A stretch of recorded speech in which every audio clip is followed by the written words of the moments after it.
Thomas Brennan had spent 22 years taking miners safely down into the earth and bringing them back up alive.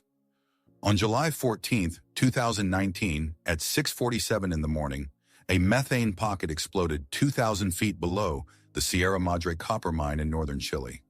12 men trapped in complete darkness with 96 hours of breathable air, no communication to the surface, and one headlamp battery that would last maybe 6 hours. The main shaft buried under 1,000 tons of rock. This is one of the most extraordinary survival leadership stories ever recorded. Before we jump back in, tell us where you're tuning in from. And if this story touches you, make sure you're subscribed, because tomorrow I've saved something extra special for you. Thomas Brennan checked his watch in the dim light of the changing room. 6:15, same time he'd arrived every morning for 3 years, ever since moving to Chile from Australia after Sarah died. Work was simpler than grief. Underground, problems had solutions. A faulty ventilation fan could be fixed. A weak support beam could be reinforced. Cancer didn't negotiate like that. He pulled on his work boots and glanced around at the crew assembling for the morning shift. Marcus Chen, 26 years old and always in a hurry, was already geared up and pacing by the cage door. The kid was talented but reckless, the type who saw safety protocols as suggestions rather than rules. Diego Vasquez sat on the bench, tying his boots with the slow deliberation of a man who'd been doing this for 30 years. He was 54, superstitious as hell, and the best damn miner Thomas had ever worked with. "You're doing the full safety check again," Marcus called out, not hiding his irritation. "We're already behind schedule."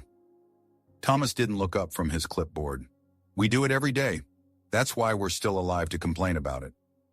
The ventilation system's been running fine for months." "It's been making weird noises for 2 days," Chen Wu said quietly from the corner. He was 35, an engineer who rarely spoke but noticed everything. "Section C fan has a vibration. I filed a report." Thomas made a note. "We'll check it when we get down there. Nobody starts drilling until I clear it." Diego crossed himself and muttered something in Spanish. Marcus rolled his eyes. "Your superstitions are going to get us docked pay, old man." "My superstitions kept me alive in 3 cave-ins," Diego said calmly. "Bad air today. I can feel it." "You can feel your arthritis," Marcus shot back. Thomas stepped between them. "Enough. Marcus, you want to make quota? You follow my timeline. Diego, what's your gut telling you?" The older man shrugged. "Something's off. Can't say what." "Then we go slow. Check everything twice." Thomas turned to address the full crew of 12 men. "Listen up. Standard descent. Stay in formation in the cage. When we reach the production level, nobody wanders off. We work in pairs, we check our equipment, and we keep our radios on. The emergency refuge chamber is at 1,800 feet if anything happens." "Everyone remember where that is?" Nods around the room. They'd all done the safety drills 100 times. "Good. Let's go make some money." The cage door clanged open. Thomas was always first in, last out. Old habit from his rescue specialist days in Western Australia. He'd pulled 14 men out of collapsed mines over his career, brought them all home alive. That record mattered to him more than he wanted to admit. The 12 miners crowded into the metal cage, and Thomas pulled the gate shut. The operator above engaged the mechanism. With a lurch and a groan of cables, they began their descent into the earth. 2,000 feet down. Just another Tuesday morning. Diego leaned close to Thomas in the darkness. "I meant what I said. Bad air today." Thomas nodded. He'd learned to trust Diego's instincts. But they had a job to do, and the ventilation readings were within acceptable parameters. Barely. The cage dropped deeper into the mountain, and morning sunlight faded to the artificial glow of their headlamps, cutting through dust and shadow. The cage rattled to a stop at the production level, 2,000 feet of solid rock above their heads. The temperature down here held steady at 85 degrees year-round, and the air smelled like diesel fuel mixed with damp earth and copper ore. Thomas stepped out first, his boots hitting the rough-cut stone floor. The main tunnel stretched ahead into darkness, supported by massive timber beams every 10 feet. Electric lights hung from cables along the ceiling, casting yellow pools that barely pushed back the shadows. To the right, the passage led to the active drilling sites. To the left, the older sections of the mine where they'd already stripped the valuable ore. Thomas pulled out his gas detector and checked the readings. Methane at 0.03 parts per million. Oxygen at 20.1%. Both within safe limits, but the methane was higher than yesterday. Not by much, just enough to notice if you were paying attention. Ventilation's running, Marcus said, pointing to the fan housing visible down the main tunnel. You hear that hum? System's fine. Thomas heard it. He also heard something else underneath it. A grinding sound, faint but persistent. Metal on metal where there shouldn't be any friction. Chen, you're with me. We're checking Section C fan before anyone starts work. Marcus threw up his hands. That's going to put us an hour behind. Then we'll work an hour later. Diego, get everyone set up in the main chamber, but don't power up the drills. I want to make sure we've got proper airflow before we start kicking up dust and fumes. Diego nodded and started organizing the crew. Marcus stood there fuming for a moment, then followed the others toward the equipment staging area. Thomas and Chen headed down the side tunnel toward Section C, their headlamps cutting twin beams through the darkness. The tunnel narrowed here. This was older infrastructure, carved out 15 years ago when the mine first opened. The ventilation fan sat in a dedicated chamber 50 yards in, responsible for pushing fresh air through the entire eastern section of the production level. Chen reached it first and stopped. Thomas, look at this. The fan housing showed stress fractures around the mounting bolts. Not catastrophic, but serious. And the fan itself was running off balance, wobbling with each rotation. Give it another few hours and the whole assembly might tear loose. How long has it been like this? Thomas asked. The vibration started 2 days ago. Yesterday it got worse. I filed the report with surface management. And they said they'd send a maintenance team next week. Not urgent enough for immediate action. Thomas felt a familiar anger rise in his chest. Not urgent enough. Same story at every mine he'd ever worked. Profit margins over safety margins. He'd seen it kill good men. We shut down the eastern section until this gets fixed, Thomas said. Move all drilling operations to the western chambers. Marcus is going to lose his mind. Marcus doesn't get a vote. They turned to head back to the main chamber. That's when Thomas heard it, a sound that shouldn't exist down here. A hiss, high-pitched and steady, coming from somewhere deeper in the tunnel. He stopped, held up his hand. Chen froze beside him. You hear that? Chen nodded slowly. That's not the fan. Thomas pulled his gas detector again. The methane reading jumped. 0.12 parts per million. Still safe, but climbing fast. Too fast. We need to evacuate, now. They ran. Thomas burst into the main chamber, Chen right behind him. 11 men stood around the drilling equipment, some drinking coffee, others checking hydraulic lines. Marcus was already in the operator's seat of the primary drill rig. Everyone out, now, back to the cage. Marcus didn't move. What are you talking about? We just got here. Gas leak in Section C. Methane levels are climbing. We evacuate until surface can. The drill rig roared to life. Marcus had fired it up. Marcus, shut it down. It's just a small leak, Brennan. We can work the western section while they fix it. I'm not losing a day's pay because you're paranoid. Thomas started toward the rig. Too slow. Marcus engaged the drill bit. The pneumatic hammer slammed into rock with a sound like a gunshot, and sparks flew where diamond-tipped steel met copper ore. The spark was all it took. The explosion came from Section C, a massive concussive blast that turned air into a solid wall. Thomas felt himself lifted and thrown backward. His shoulder hit the tunnel wall hard enough to crack bone. The lights went out. Complete darkness except for the orange glow of fire somewhere behind them. His ears rang so loud he couldn't hear anything else. Dust choked his throat. He tried to stand, and his left arm wouldn't respond. Dislocated shoulder, maybe broken. He fumbled for his headlamp with his right hand and clicked it on. The main chamber looked like a war zone. Equipment scattered and overturned. 2 men on the ground not moving. The others staggering to their feet, coughing, disoriented. And the tunnel they'd just come from, the one leading back to the cage and the surface, had collapsed. The ceiling had come down in a cascade of rock and timber, sealing them in. Thomas forced himself upright. Pain screamed through his shoulder, but he shoved it aside. He'd been in collapsed mines before. First rule, assess and organize. Panic killed faster than cave-ins. Sound off!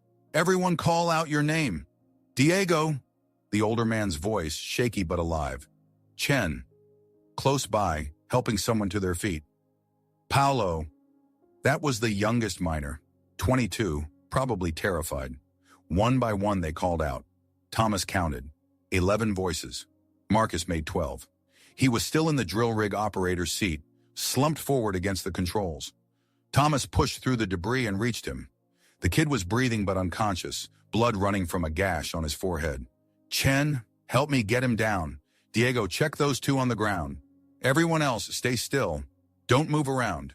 We're breathing limited air now. The main shaft. Paolo's voice cracked. Can we dig through? Thomas looked at the collapsed tunnel. Thousands of tons of rock. Even with proper equipment from the surface, it would take weeks to clear. And they didn't have proper equipment. They had hand tools and maybe 4 days of breathable air if they were lucky. We're not digging through that, Thomas said. The truth hurt, but lies would kill them. We go to the emergency refuge chamber. It's got supplies, oxygen, a radio. That's our way out. How far? Diego asked. 200 yards, through unstable tunnels that just took an explosion. Someone started to cry.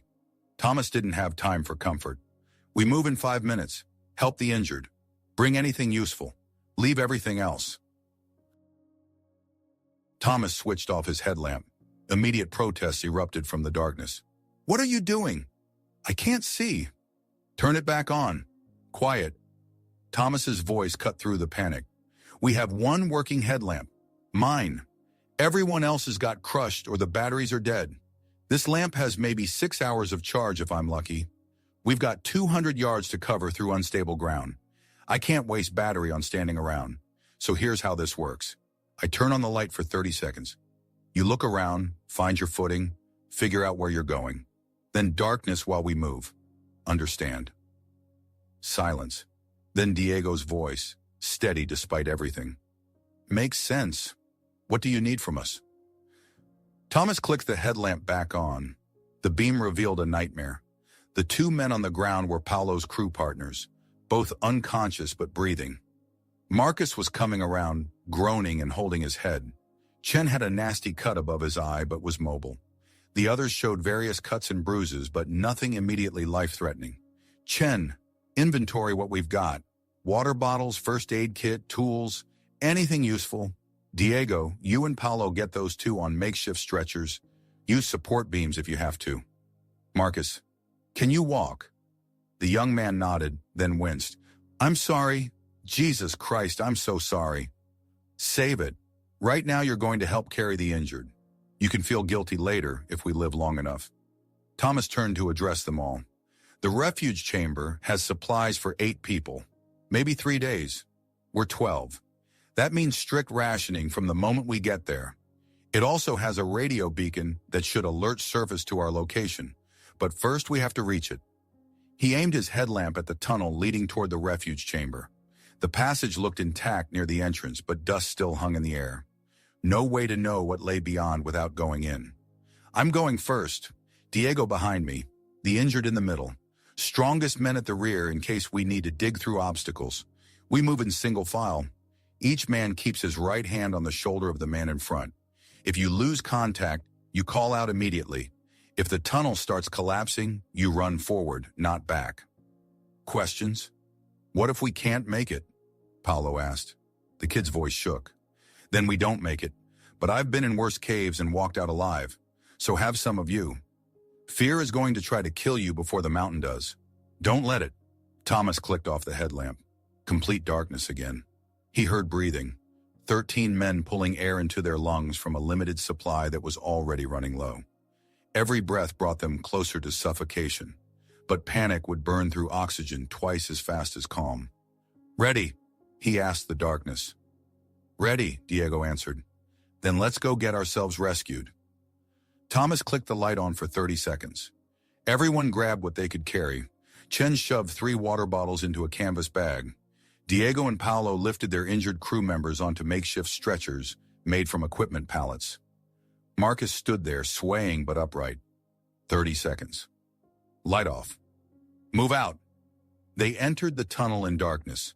12 men connected by touch, following the only light they had toward salvation that might not exist.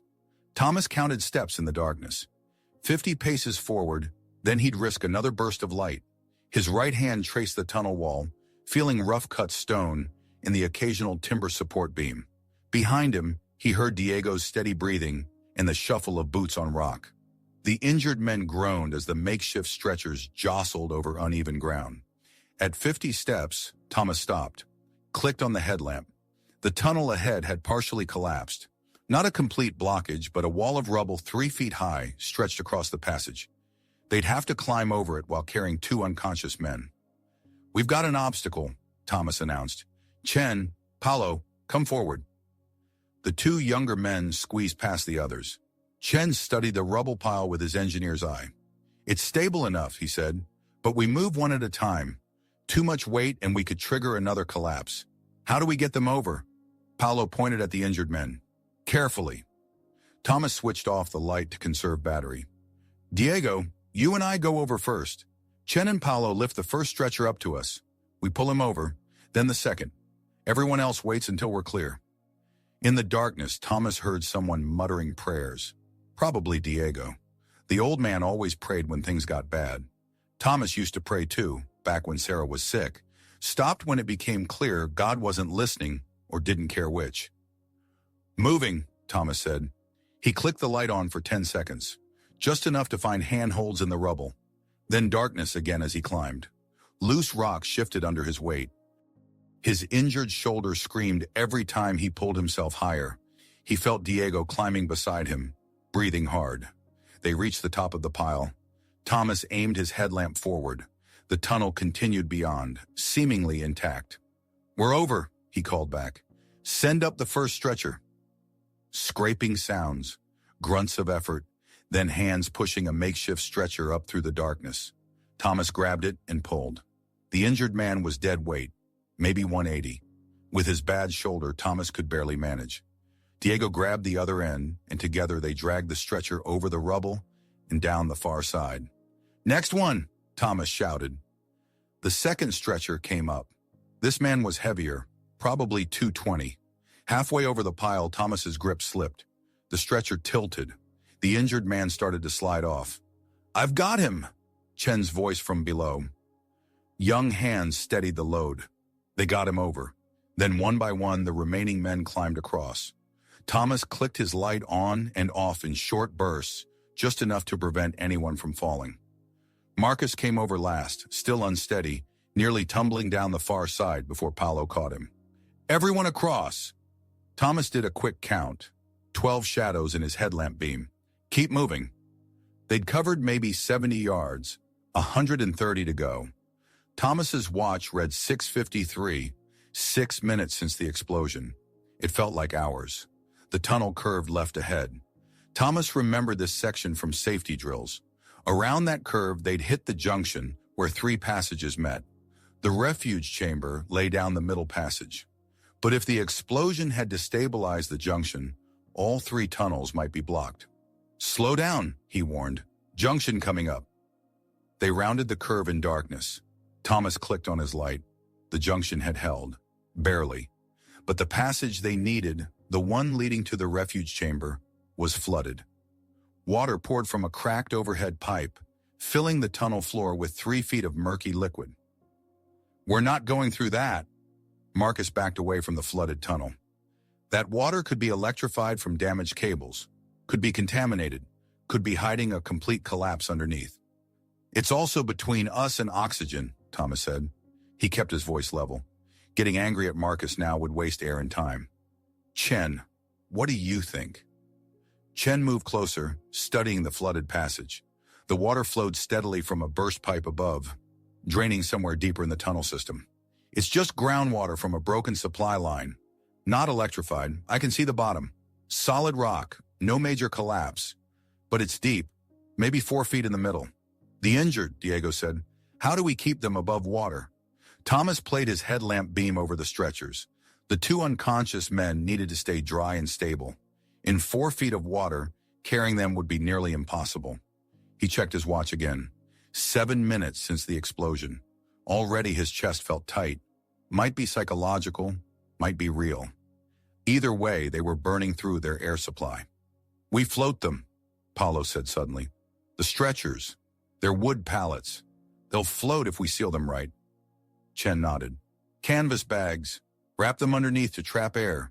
Turn the stretchers into rafts." "Do it fast," Thomas said. "We've got maybe 4 hours of breathable air left. Probably less after all this exertion. Every minute here is a minute we're not reaching the oxygen reserves." Chen and Paulo worked quickly, stripping off their shirts to wrap around the underside of the stretchers and create makeshift flotation. Diego tied everything tight with cable from his tool belt. Thomas kept his light on, despite the battery drain. They needed to see for this. 3 minutes later, they had 2 crude rafts. Chen pushed the first one into the water. It bobbed and tilted, but stayed afloat with the injured man secured on top. "I'll guide them through," Thomas said.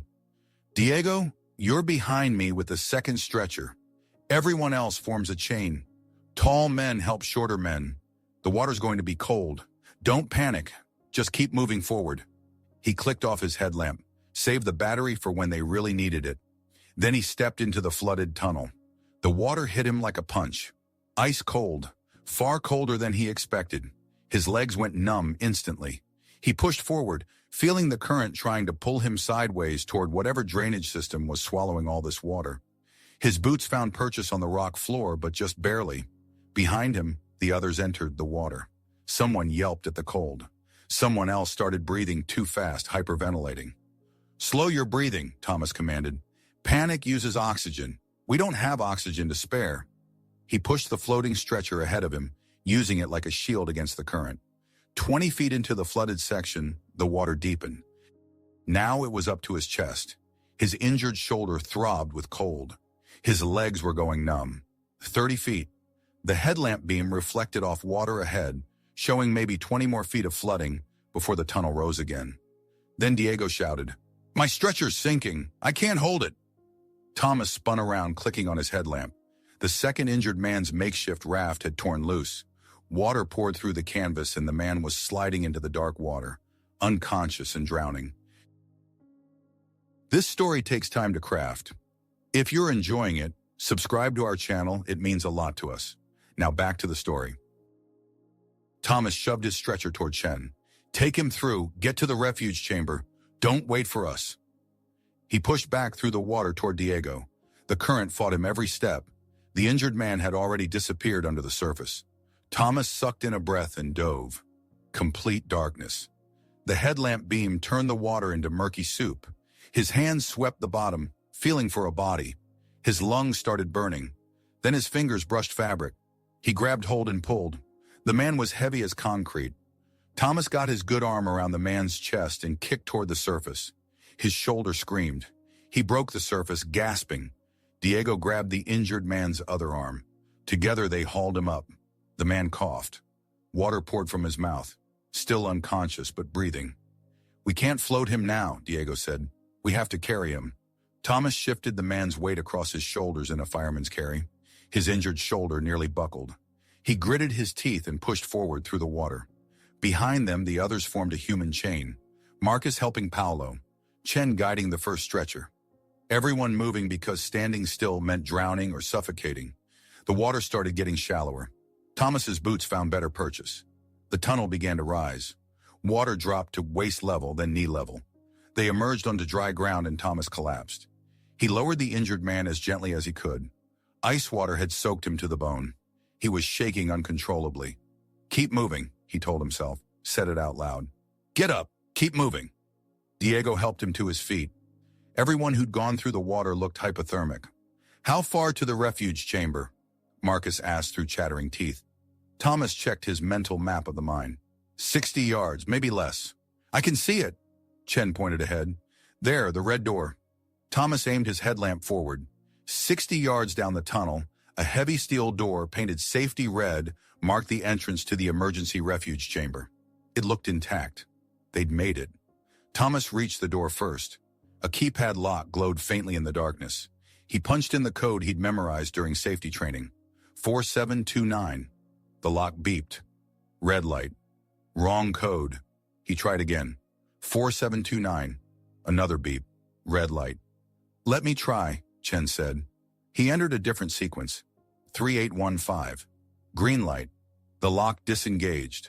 Diego grabbed the handle and pulled. The door didn't budge. It's stuck, he said. It's not stuck. Chen examined the frame. It's jammed. The explosion shifted the tunnel. Door frame's out of alignment. Thomas looked at the gap between door and frame. Maybe an inch of clearance warped from the blast. Can we force it? Maybe, if we had a pry bar. Or time. They had neither. Paolo. Thomas turned to the youngest miner. You're the smallest. Can you fit through that gap? Paolo looked at the warped door frame. The opening was maybe 8 inches at its widest point. I don't know, maybe. Try. If you can get inside, you can open it from the other side. Paolo approached the door. He turned sideways and tried to squeeze his shoulder through. His chest made it halfway before he got stuck. He pulled back. Take off your shirt, Diego suggested. Paolo stripped to his waist and tried again. This time his torso slipped through. His hips caught on the frame. He twisted, exhaled completely, and pushed. For a moment he was wedged tight. Then something gave and he tumbled through. I'm in, his muffled voice called out. Thomas heard movement inside. Metal scraping.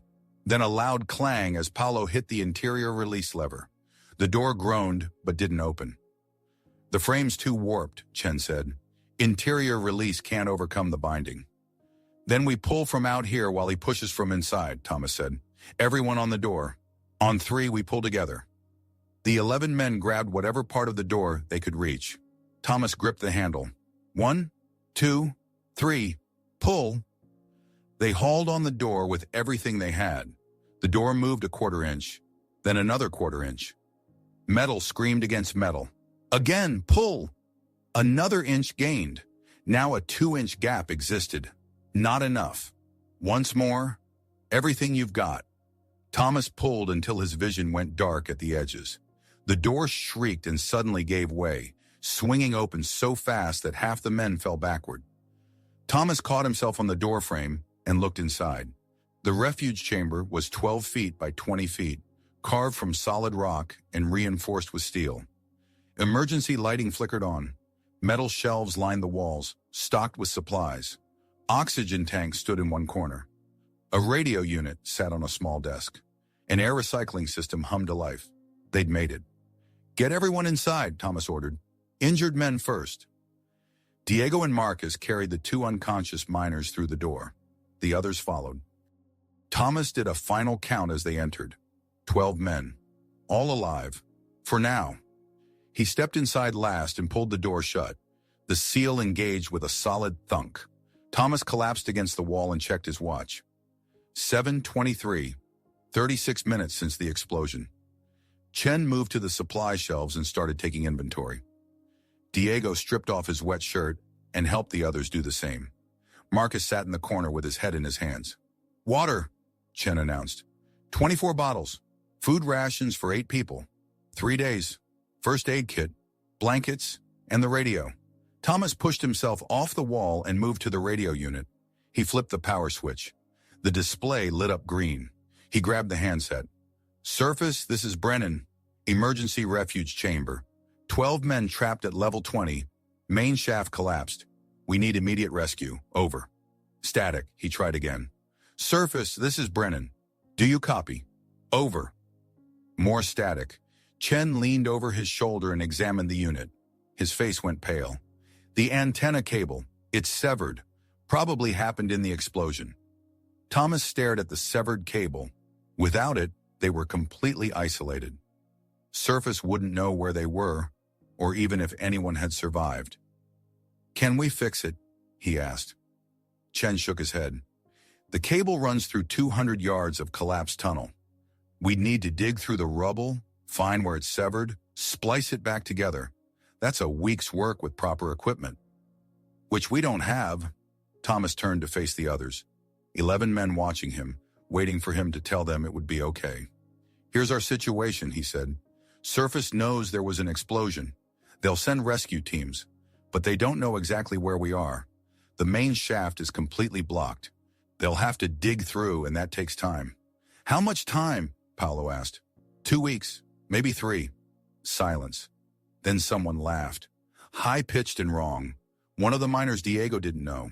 The man kept laughing until Diego grabbed him and shook him hard. Stop it. Stop it right now. The laughter cut off. Thomas continued. We have supplies for 8 people. 3 days. We're 12 people.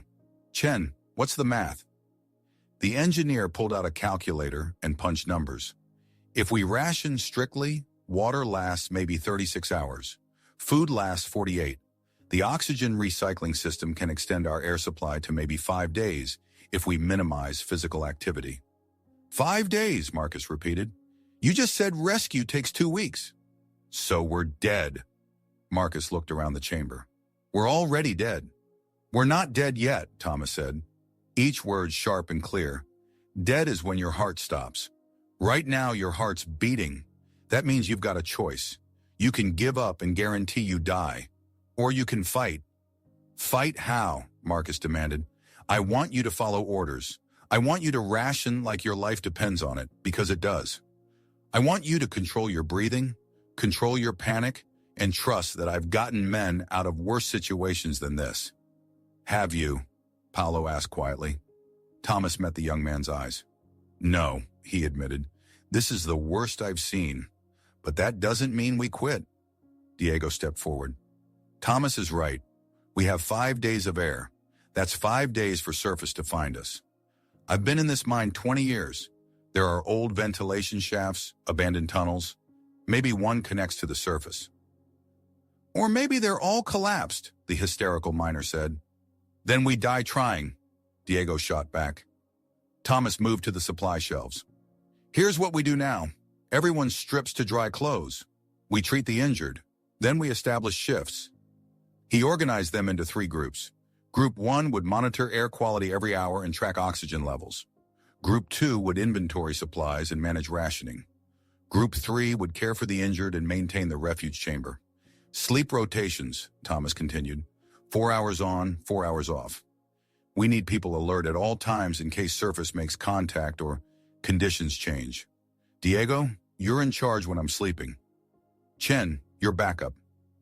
He pulled out the first aid kit and examined the injured men. The first one, a miner named Rodriguez, had a concussion, but was breathing steadily. The second, Martinez, had taken a harder hit. His pulse was weak and his breathing shallow. We need to keep them warm, Thomas said. Hypothermia will kill them faster than their injuries. They wrapped both men in emergency blankets from the supply shelf. Thomas checked Martinez's pupils with a small flashlight.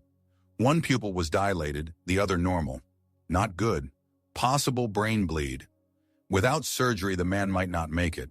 But Thomas kept that thought to himself. The group didn't need more bad news right now. Water ration, he announced. 200 milliliters per person per day. That's about 1 cup. You drink it slow, make it last. Food is 1 energy bar every 12 hours. The oxygen system recycles our air, but we help it by staying calm.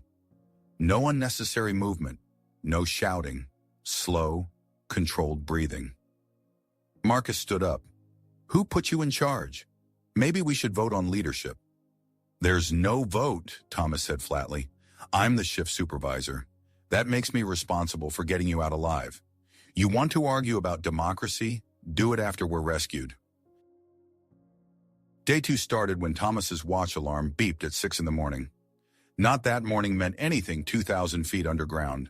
The refuge chamber existed in permanent artificial twilight, lit only by emergency LEDs. He'd slept 3 hours. Maybe. Hard to tell when your dreams were about suffocating. Thomas sat up and checked the oxygen monitor. 18.7%. Yesterday it had been 19.2. The recycling system was losing ground. Diego was awake, sitting by the injured men. Martinez had died during the night, died quietly without waking anyone. Diego had already covered him with a blanket. When? Thomas asked. Maybe 2 hours ago. His breathing just stopped. 11 men left. Thomas felt the weight of that loss like a physical blow. We tell the others after breakfast, Thomas said. There's something else. Diego's voice dropped lower. The water. Someone's been stealing rations. Thomas moved to the supply shelf. Yesterday they'd had 24 bottles. He counted now. 20. 4 bottles missing. Who?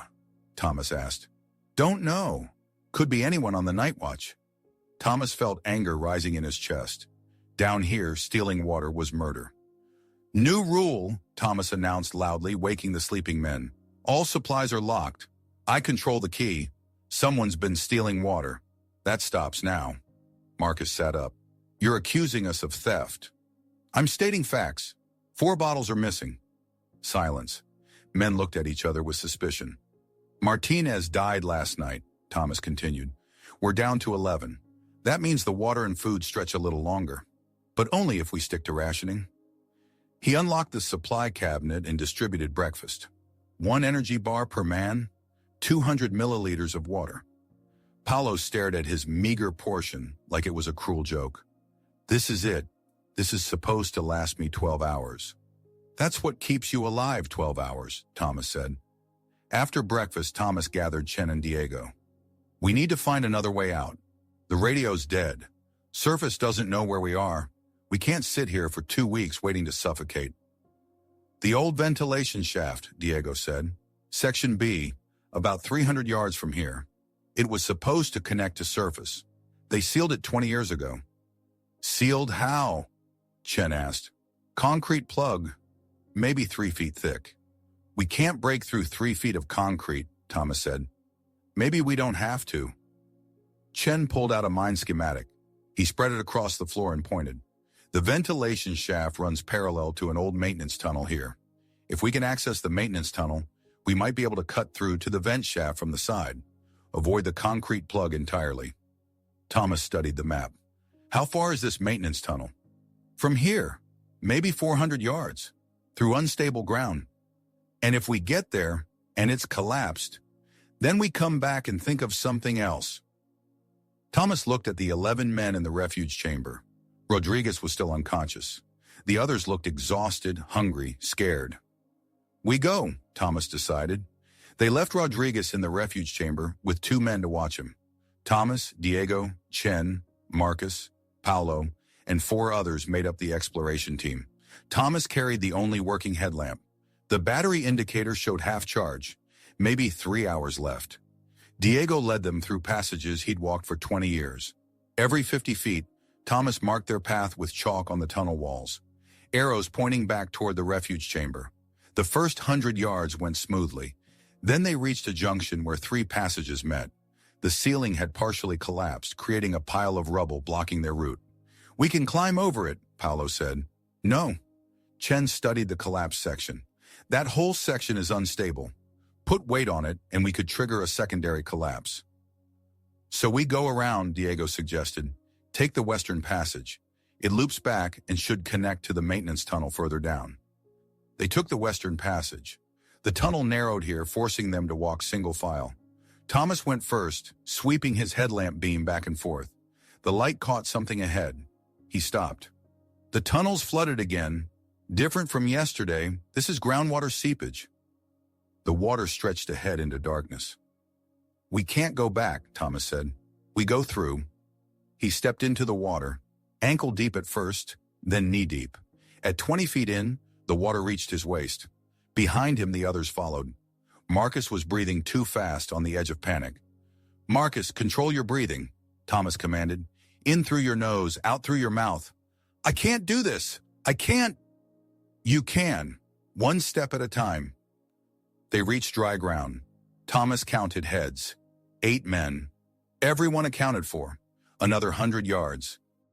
The maintenance tunnel entrance appeared on their left, marked with faded yellow paint. The steel door hung crooked on broken hinges. Chen pushed it open. The tunnel beyond was narrow, barely 4 feet wide. Water dripped from the ceiling. The air smelled stale. This connects to the ventilation shaft, Thomas asked. Diego nodded. Should be about 50 yards ahead. They entered the narrow tunnel. Thomas had to hunch to avoid hitting his head. The walls pressed in on both sides. At 30 yards in, Thomas's headlamp flickered. The battery was dying faster than expected. He clicked it off to conserve power. Stay calm. We rest here for 2 minutes. Let the battery recover. In the darkness, Thomas heard breathing. 8 men pulling air into their lungs. The oxygen monitor back in the refuge chamber had read 18.7% this morning. By now it was probably lower. They had maybe 48 hours of breathable air left. The headlamp flickered back to life. Thomas clicked it on, and they moved forward. The access panel appeared exactly where Diego said it would be. A rusted metal hatch set into the tunnel wall, secured with 4 bolts fused with corrosion. We need to open it, Chen said. But these bolts haven't been touched since the 90s. Thomas pulled a wrench from his tool belt. He fitted it over the first bolt and pulled. Nothing. The bolt refused to move. Let me try. Diego took the wrench and added his strength. The bolt still wouldn't budge. Marcus stepped forward. We could heat them. Expansion might break the corrosion. Heat them with what? Paolo asked. Friction. Marcus grabbed a length of cable from his belt and wrapped it around the first bolt. Everyone pull. Fast strokes. 4 men grabbed the cable and pulled back and forth in rapid motion. The cable sawed against the bolt, creating friction and heat. After 2 minutes, Marcus tried the wrench again. The bolt gave a quarter turn. After 10 minutes, the first bolt came free. They repeated the process on the remaining 3 bolts. The final bolt came loose. Diego and Chen grabbed the hatch edges and pulled. With a screech of protesting metal, the hatch swung open. Beyond it lay the ventilation shaft, a vertical tunnel 10 feet wide rising into darkness. Metal rungs set into the wall formed a ladder leading upward. Thomas aimed his headlamp up the shaft. The beam couldn't reach the top. How far to the surface? Thomas asked. 1,800 feet, Diego said. Maybe 2,000. That's a long climb. Paolo stared up into the shaft. Thomas tested the first rung. It held his weight. He tested the second. Also solid. We climb, Thomas decided. I go first. If the ladder fails, I'm the one who falls. That's stupid, Diego said. If you fall and die, we lose our leader and our only light. I should go first. You're staying here. That's an order. Thomas grabbed the ladder and started climbing, 1 rung at a time. Test each step before committing his weight. At 50 feet up, a rung broke under his boot. His stomach lurched as his foot dropped through empty space. His hands caught the next rung and held. I'm fine, he called down. Just skip that rung. 100 feet. The air felt slightly fresher here. 150 feet. His arms burned from the climb. His injured shoulder screamed with every pull. At 200 feet, Thomas's headlamp died completely. Just darkness, so absolute it felt solid. Thomas, Diego's voice from below, distant and echoing. Light's dead. I'm continuing blind. Count rungs as you climb. Stay exactly 200 rungs behind me. He climbed in total darkness. Right hand up. Find the rung. Left hand up. Right foot. Left foot. Repeat. At what felt like 300 feet, Thomas's hand touched concrete instead of another rung. He'd reached the top. The sealed exit. 3 feet of solid concrete between him and the surface. And no way through. Thomas felt along the concrete surface in the darkness. His fingers found something. A crack. Narrow but deep, running vertically through the concrete plug. The explosion must have fractured it. He pulled his knife from his belt and worked the blade into the crack. Pried at it. Small chunks of concrete broke away and fell past him down the shaft. He heard them clatter off the metal ladder far below. What's happening up there? Diego called from somewhere in the darkness beneath him. There's a crack in the concrete. The explosion damaged it. I'm trying to widen it. Thomas worked for 20 minutes, chipping away at the crack. His hands bled from scraping against rough concrete. The crack widened to maybe 2 inches. Not enough to break through, but enough to feel air moving on the other side. Fresh air. Surface air. I can feel airflow, Thomas shouted down. We're close. The concrete's damaged. If we had proper tools, we could break through. We don't have tool, Marcus yelled back. Then we improvise. Someone climb up here. Bring the pry bar from the maintenance hatch. He heard movement below. Boots on metal rungs. Someone climbing toward him in the darkness. Thomas felt along the concrete surface in the darkness. His fingers found something. A crack. Narrow but deep, running vertically through the concrete plug. The explosion must have fractured it. He pulled his knife from his belt and worked the blade into the crack. Pried at it. Small chunks of concrete broke away and fell past him down the shaft. "What's happening up there?" Diego called from somewhere in the darkness beneath him. "There's a crack in the concrete. The explosion damaged it. I'm trying to widen it." Thomas worked for 20 minutes, chipping away at the crack. His hands bled from scraping against rough concrete. The crack widened to maybe 2 inches. Not enough to break through, but enough to feel air moving on the other side. Fresh air, surface air. "I can feel airflow," Thomas shouted down. "We're close. If we had proper tools, we could break through." "We don't have tools," Marcus yelled back. "Then we improvise. Someone climb up here. Bring the pry bar from the maintenance hatch." He heard movement below. Boots on metal rungs. After what felt like forever, a hand touched his leg. "It's me, Paulo." The young man's voice shook. "I've got the pry bar." Thomas took it and felt for the crack again. He jammed the pry bar into the gap and pulled with everything he had. His injured shoulder popped, sending white-hot pain through his body. He ignored it and pulled harder. The concrete groaned. More chunks broke away. The crack widened to 4 inches, 6 inches. Thomas could fit his fist through now. He felt cool air rushing through the gap, smelled pine trees and morning dew. "Help me pull," Thomas said. "Both of us together." Paulo grabbed the pry bar above Thomas's hands. They counted to 3 and pulled. The concrete gave a massive crack, and a section the size of a dinner plate broke free. It tumbled down the shaft, bouncing off the walls. Daylight flooded through the hole. Brilliant, blinding, beautiful daylight.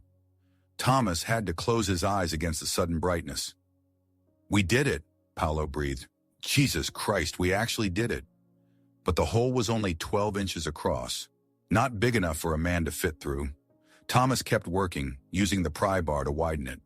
Every piece of concrete that broke away gave them more light, more fresh air, more hope. After another hour of work, the hole was 3 feet wide. Big enough. Thomas pulled himself up and through.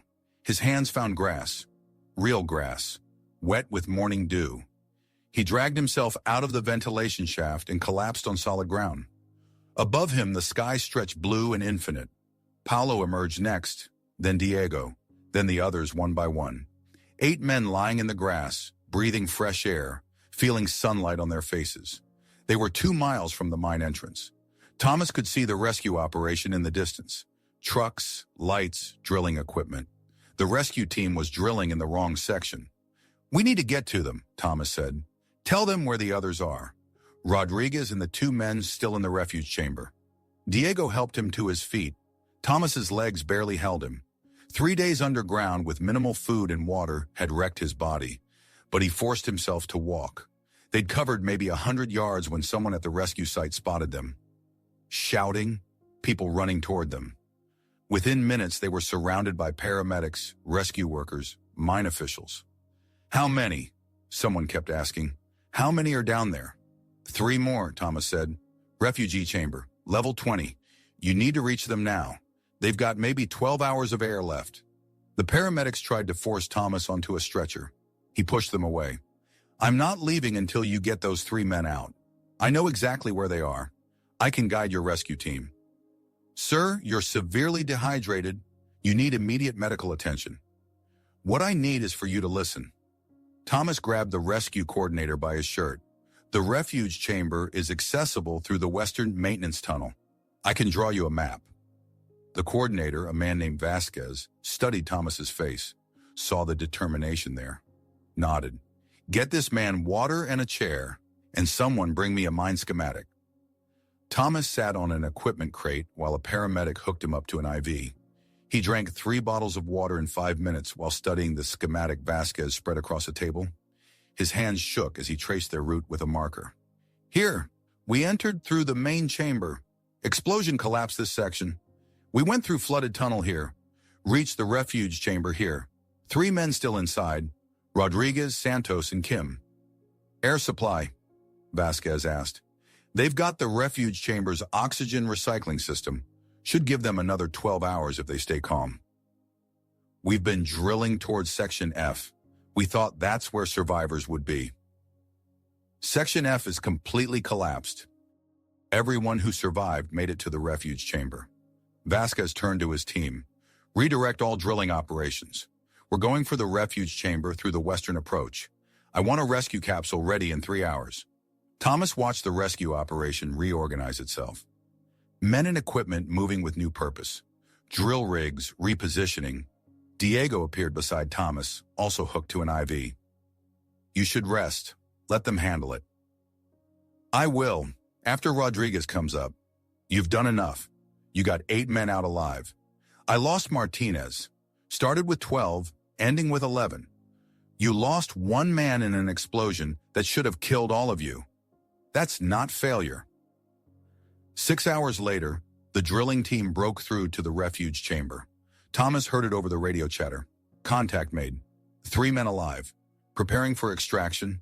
The rescue capsule went down. A cramped metal tube barely big enough for 1 person. Lowered on cables through the newly drilled shaft. Rodriguez first because of his injuries. Then Santos. Then Kim. Thomas watched the winch system lower the capsule into the earth. 2,000 feet down. Then the cables stopped in reverse direction. 20 minutes later, Rodriguez emerged, strapped into the capsule, unconscious but alive. Paramedics swarmed him immediately, loading him into an ambulance. Thomas saw his chest rising and falling. Still breathing. Santos came up next. Then Kim. Both walked out of the capsule on their own power, blinking in the sunlight. 11 men, all accounted for, all alive. Thomas finally let the paramedics take him to the hospital. 3 weeks later, Thomas stood at Martinez's funeral. The casket was closed. His widow sat in the front row with 2 young daughters who kept asking when Daddy was coming home. The mine company sent representatives with condolences and a settlement check. The investigation had revealed what Thomas already knew. The ventilation system had failed. Management had ignored Chen's safety reports. The explosion was preventable. Criminal charges were pending. The mine was permanently closed, and Martinez was still dead. After the funeral, the 11 survivors gathered at a local restaurant. They'd been meeting weekly since the rescue. Some kind of unspoken agreement that they needed each other. Rodriguez showed up with a cane. The head injury had left him with balance issues and memory problems. He couldn't remember the explosion or the 3 days underground. Paulo had dropped 15 pounds and couldn't gain it back. Food didn't taste right anymore. Chen had quit engineering entirely. Took a job teaching high school physics. Said he never wanted to see the inside of a mine again. Diego planned to retire. Use his settlement money to buy a small farm. I've given enough years to the earth, he said. Marcus was different, quieter. The arrogance had been stripped away underground. He'd enrolled in mine safety courses. Wanted to become an inspector. Thomas had been offered jobs at 3 different mines. Turned them all down. Instead, he was working with the government to develop new emergency protocols, better refugee chambers, redundant communication systems. You became famous, Paulo said, showing Thomas his phone. News articles about the rescue. Headlines calling Thomas a hero. I'm not a hero. Heroes don't lose people. You kept us alive for 3 days with almost nothing. You found a way out when there wasn't one. That's the definition of a hero. Diego raised his beer. To Martinez, and to making it out alive. They all raised their glasses. After dinner, Thomas drove to the sealed mine entrance. Security fencing surrounded it now. The company had pumped concrete into the main shaft to prevent anyone from ever going down again. He stood there in the darkness, staring at the fence, remembering the moment the explosion hit, the moment he'd decided to fight anyway. His phone buzzed. A text from his daughter in Australia. She'd been calling every day since the rescue. Wanted him to come visit. He texted back, I'm okay. Coming to visit next month. Love you. It was the first time in 3 years he'd told her he loved her. The first time since Sarah died that he'd let himself feel anything beyond the numbness of work and routine. Thomas turned away from the mine and walked back to his truck. Behind him, the sealed entrance sat silent in the darkness. 11 men had walked out of that mountain alive. That had to count for something. He drove home, and for the first time in 3 years, he didn't dream about death. Thomas didn't feel like a hero. He felt like a man who'd gotten lucky. A few different decisions and they'd all be dead. If the ventilation shaft had been completely sealed, If the ladder had collapsed, if the concrete plug hadn't been damaged by the explosion. But he didn't argue. These men needed to believe their survival meant something, needed to believe the 3 days of hell had a purpose. If this story meant something to you, drop a comment and share it. It helps the next person find their way here.